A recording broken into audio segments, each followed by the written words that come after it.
Hello friends, welcome to Kumari தெண்டல்.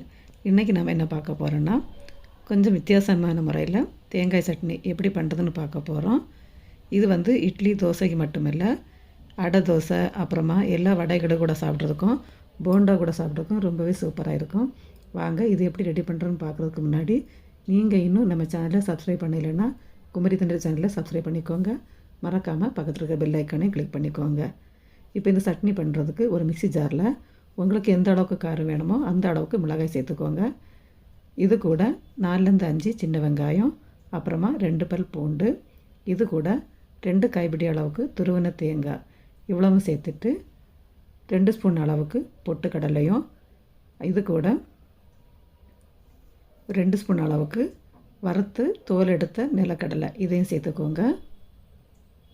இப்போ இது ரெண்டும் சேர்த்துட்டு இது கூட கொஞ்சமாக புதினா இலை இதையும் சேர்த்துட்டு கொஞ்சமாக மல்லி இலையும் சேர்த்துக்கோங்க.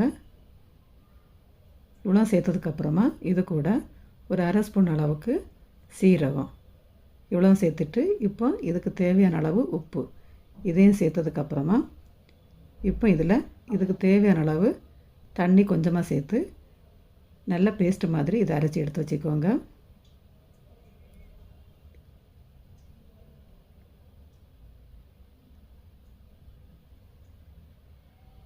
இப்போ இந்த மாதிரி அரைச்ச விழுதை வந்து வேறொரு பாத்திரத்தில் மாற்றிடலாம். மாற்றிட்டு உங்களுக்கு இந்த சட்னி எந்த அளவுக்கு கிரேவி வேணுமோ அந்த அளவுக்கு தண்ணி சேர்த்து நல்லா இதை மிக்ஸ் பண்ணி எடுத்துக்கோங்க. இப்போ இந்த டைமில் உப்பையும் செக் பண்ணிவிட்டு பத்தலைன்னா இந்த டைமில் உப்பு சேர்த்துக்கோங்க. சேர்த்துட்டு இதை நல்லா கலந்து எடுத்து வச்சுக்கோங்க. இப்போ இந்த டைமில் ஒரு தாளிப்பு கரண்டியில் கொஞ்சமாக எண்ணெய் சேர்த்துட்டு கடுகு, உளுந்தம்பருப்பு, அப்புறமா காஞ்ச மிளகாய், கருவேப்பிலை போட்டு தாளிச்சிட்டு அந்த தாளிப்பை வந்து இதில் சேர்த்துடலாம். அவ்வளோதாங்க, ரொம்ப ரொம்ப சூப்பரான கொஞ்சம் டிஃப்ரெண்ட்டாக இந்த தேங்காய் சட்னி ரெடி ஆகிடுச்சு. நீங்களும் இதே மாதிரி ட்ரை பண்ணி பார்த்து உங்களோட ஃபீட்பேக் என்னென்னு கமெண்ட்டில் சொல்லுங்கள்.